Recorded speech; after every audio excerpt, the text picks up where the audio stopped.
So you saw in my last video removing heads on the Darmah that you saw the steps I went through. I took the heads away to the experts and they found the valves had just too much play in them, so they needed to be the valves needed to be replaced, and they'll measure all the tolerances, clean it up and get it ready to put back in service. Problem was, what you got to do to one side, have to do to the other. So you can see the evidence on the bike here. You got a lot of seepage coming out where the carb goes in, so I'd say that's the valves again. Too much play, oil sneaking up into it and potentially fouling the plug. But so today I'm going to remove this head. It's a lot more involved. I've got to remove the carbs. Apparently I've got to remove the starter, this side cover before I drop it. Then I've got to drop it down. I'm going to try to keep the motor mostly in here. I've never done it before, so I'm going to find out just how hard it is. Anyway, I'll probably just go through. I won't film the whole thing, but I'll go through step by step of issues I had, and yeah, we'll see how it goes. Yeah, look, just one little tip I like to use. These sandwich bags, you can get it, doesn't matter what brand. What I do, to keep all the bits together and out of harm's way, I'll chuck them all in the bag. That one I like to take off later. And you're just keeping it all together. Give it a good clean, normally. But put them in the bag, and then keep them all together. And I've got an old plastic box I've just cleaned out. Put them all in there. Label it. There's a section you can label it on, especially if you're not sure what they are, or if there's two of them. Low or front cylinder cover. Just keep it all labelled. Make your life nice and easy. All right, so the carb come off all right. There was no problems. Just undo the two bolts there with a 13mm spanner. No drama, they come off quite nicely. Was able to remove the carb. It was a bit fiddly, this bolt back here, because this thing gets in the way where the carb's located. So I'll just put them in a plastic bag. I'll give them a clean up later. Everything needs to be cleaned. In the next step, remove the spark plug. We had a look at it. It's quite fouled up. It kept going, but you could see it was on its way to failure. So we're going to need new spark plugs anyway. Now I went to undo these bolts and So I went to undo these two nuts here. You can tell they hadn't been moved in 30 years plus. I couldn't get them undone. They were on pretty tight. So I've just hit them with some WD-40, and I'm going to let it sit for about half hour. And next step, we're going to get a block of timber, put it underneath there, underneath the motor. Just see how far we need to drop the motor down to be able to get the heads, because you won't be able to pull it up there. I'd say there'll be a decent gap there. Yeah, we've also got to take the starter motor off, which to be honest, I'm not really looking forward to. I've never done it before, so it should be quite a challenge. I'm hoping I'll check the manual. I have a feeling it's held on here. Undo this, we'll have to figure out how to remove it. That's one for the service manual. I might even film that one. Anyway, we'll keep on pressing on. So I was able to remove I'll loosen off these nuts using a 16mm in the mallet. It brought them undone, just a few short, sharp blows. I've taken the inspection cover off for the starter motor. Got a bit of an issue because where the link pin or the circlip is right on the sprocket, so I'm slowly taking that off. So come to a little hiccup. I haven't got a 14mm Allen key to fit this, so I've got to go duck up to the hardware store and see if they've got one. Second thing, I had what I like to call a stop and think moment. Now, two things. I take this off. Oil's there. Now, we might get a bit of oil falling out, so what I thought I'd do is I'd drain it. Not only that, with this off, and because the idea is to drop the motor down so I've got a clear access to the heads here for removal. If I drop that down, it's going to change the angle of where the oil's going to sit. It's going to push it up, so it could come out anywhere. So, and the second thing is remove the chain. So chain's an obvious one, we'll take that off. So what I'm going to do now is I'm going to drain the oil into the oil pan, give it some time to drain, and go and get, while it's draining, go get the 40mm Allen key, and then we'll continue on from there.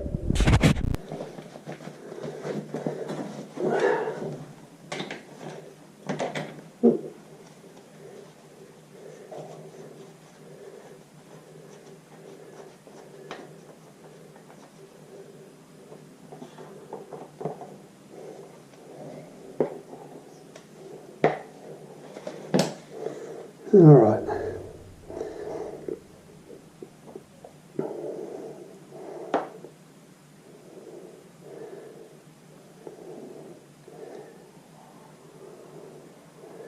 So we're going to let that drain for a bit. As I said, it's get this stuff on your floor and you're in for a cow of a time. I keep kitty litter here, but just easier not to. Geez, that looks. I keep kitty litter here just for emergencies, but yeah, let's eliminate the risk. So let's let it drain out. Alright, so drained all the oil out. Bought this new tool from Bunnings. Go in there, we'll undo the inspection hole, inspection point, whatever you want to call it.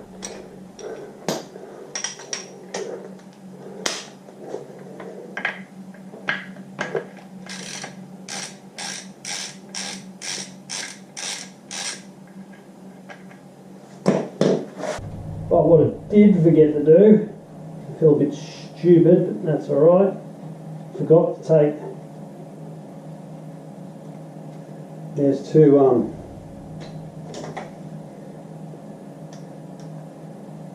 little bolts here, and one there and one at the back. Forgot to take them out. Yeah, can't believe I've done that, but anyway, that's why we have the manual.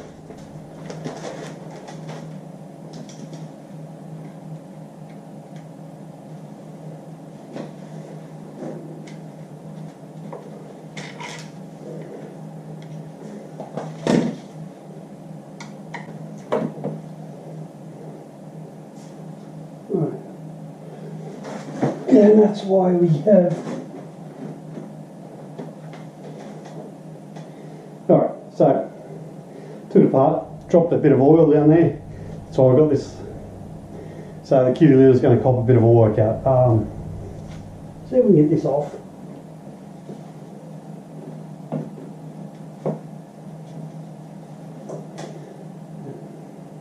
It wants to come off. Something else holding, stopping it. I'd say it's that cable there. Cut those cable ties off.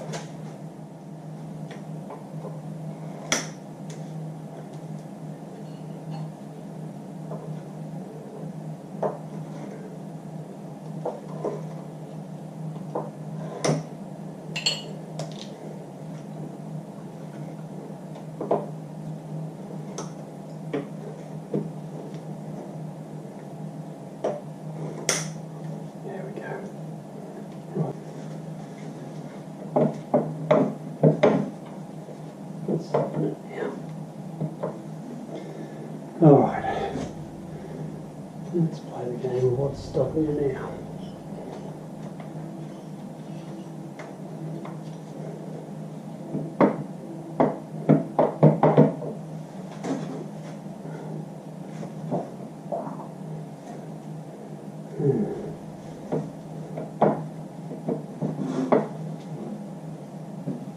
Something's stopping it. Bottom I'm aware of. Oh. Well, whatever that was, just let go in a big way. There we go.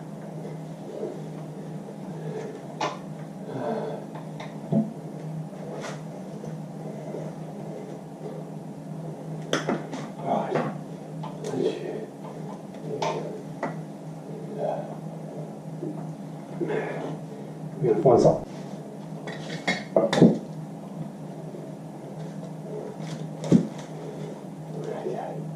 Right. So we should be able to drop that motor down now. I'll take the rear chain off and might let that drain out a bit more. So that wasn't much fun.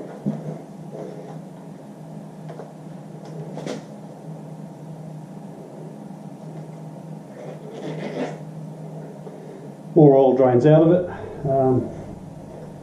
I'll see if I can grab it. See the oil coming out down there. Always keep draining it, and once that's all drained out, we'll start removing the engine. Alright, so since we've taken the side cover off, I've just got it sitting on two bricks there. I've undone the lead for the starter motor that goes to the solenoid.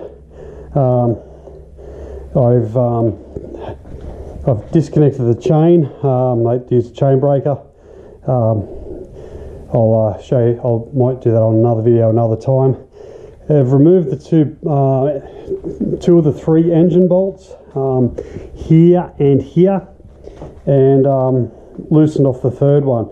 So the plan is now is to undo it and have this angled down so this cylinder faces downwards, and I've got enough room to get at that cylinder, hopefully to remove the head. Anyway, I thought I'd film this bit. The other bits weren't that interesting. I thought I'd get through it a bit quicker, and we'll see how we go. Put some of the tools away. It's quite a messy job, so I recommend make sure you got drop sheets everywhere. I've spilled quite a bit of oil. Every time you open up the engine case, you'll spill a bit more. I expect more to come out when I put this on an angle, and it'll leak out the bottom there. Anyway, we'll see how we go. I'm just going to very slowly angle this down.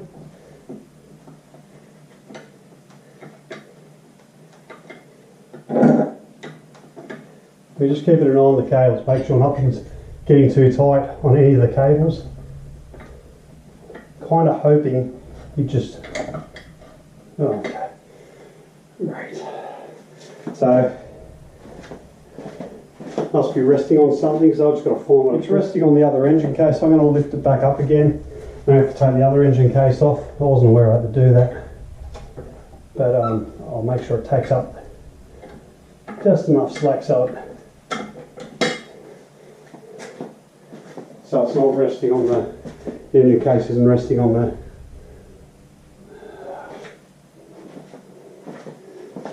frame.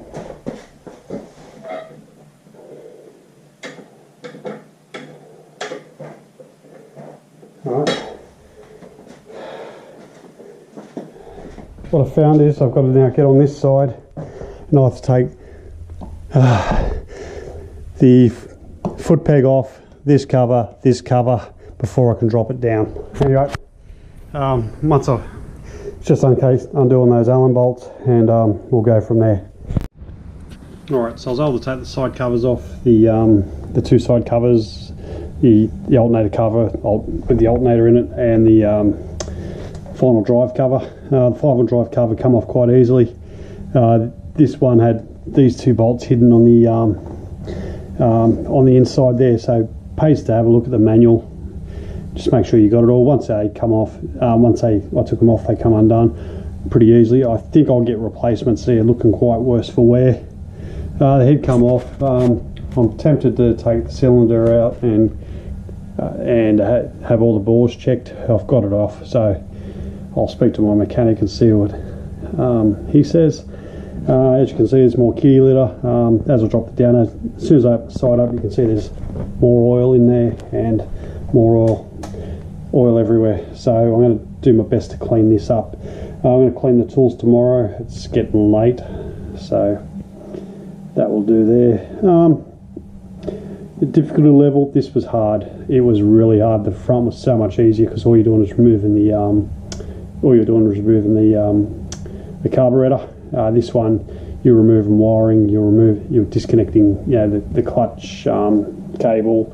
That wasn't so hard, but you're virtually pulling the engine out. You've got it down there. All you do is pull that bolt out, and that whole engine will come away. I had to mark what goes where, make sure I left the spark plug cap at the top and that one at the bottom, so I know which cylinder it goes to. It took me, I was taking my time, but 2 to 3 hours doing it properly, and just because I'd never done it before. This is a hard job. I would, if you're not comfy doing mechanical work, I would definitely give this to the experts. Saying that, it's the only way I'm going to learn is pulling it apart. Anyway, I'll update you once I know what's happening, once I show the photos to a mechanic, and he might say take the cylinders off. Wouldn't surprise me. The top one will come off quite easily. I'll do that first, take it off, have him measure it, measure all the bore and make sure it's okay, and I'll take the bottom one off as well. Looks like I can get to it. I can lift it up and down, that shouldn't be a problem. Anyway, nothing more now to do. Have a shower, clean up, and have a nice cool beverage to celebrate. If you could call this a victory. I really, the real victory will be if I can remember how to put it all back together. If not, lucky I've got a good mechanic and he can get it. But I'm feeling pretty confident. Anyway, thanks for watching, and I'll see you on the next vid.